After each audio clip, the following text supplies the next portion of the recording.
Arrivo, the once promising startup, had grand ambitions of putting an end to the infuriatingly slow and stagnant traffic that plagues modern urban life.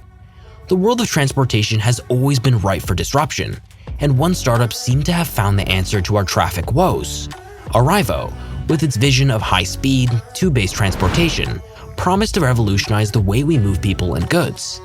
It attracted millions in investment, endorsements from high-profile figures, and even secured partnerships with government agencies.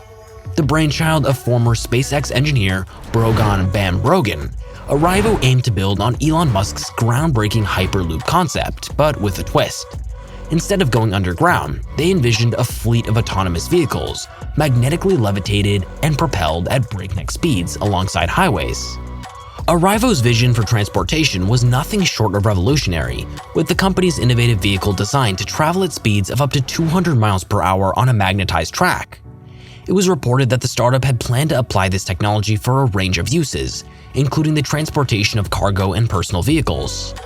Unfortunately, despite its innovative approach, the company failed to achieve its goals, and its vision of low-pressure tubes remains unrealized. Excitement was high when Arrivo announced plans to construct a test track in Colorado, with the state's Department of Transportation working closely with the startup on a feasibility study. However, news reports emerged suggesting that the project had stalled, and the state authorities had not heard from Arrivo in over a month. The proposed test track, estimated to cost around $15 million, was supposed to be located outside of Denver, but now it appears that the dream of a new transportation system may have come to a screeching halt. But what went wrong? Despite securing a whopping $1 billion line of credit from China's Genentech, an infrastructure firm, Arrivo faced a harsh reality when it failed to secure enough Series A funding to keep its dream alive.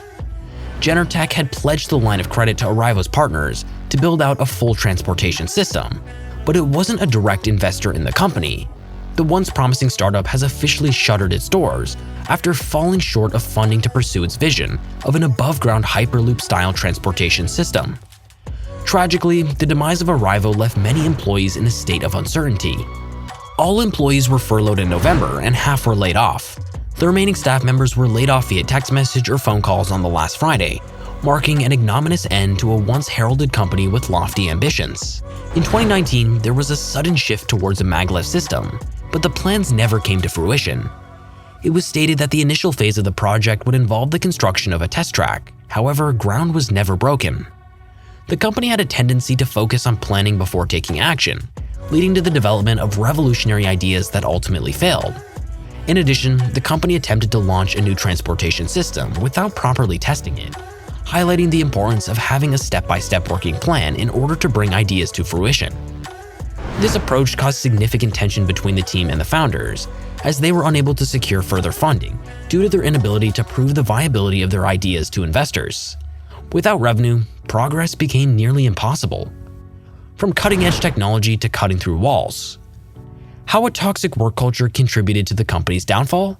Beyond the well-documented financial issues, reports from employees have highlighted an uncomfortable work atmosphere and a lack of direction. According to anonymous reviews on Glassdoor, the company culture was rife with tension and discontent, with Bam Brogan's reported use of an axe to relieve stress is a particular source of concern. Shockingly, two former employees confirmed that Bam Brogan would often use the axe to punch holes in the wall, creating an unsettling work environment. There were further issues with employee dissatisfaction, as there were no clear guidelines or action plans provided for them to follow while working. Arrivo's downfall has left Hyperloop One and Hyperloop TT as the only two companies still actively pursuing the technology. The Boring Company, founded by none other than Elon Musk himself, is also working towards a similar futuristic transportation system to the one envisioned by Arrivo, although with a different implementation. Despite Arrivo's failure, the dream of revolutionizing transportation remains alive and well in the industry, and we can only hope that future endeavors will learn from the mistakes of the past. After facing insurmountable financial and internal struggles, Arrivo officially shut down in December 2018, unable to secure the necessary funding to stay afloat. However, a glimmer of hope emerged in October 2019, when Rloop, a Hyperloop and engineering collective that originated on Reddit, acquired Arrivo's valuable intellectual property for an undisclosed amount.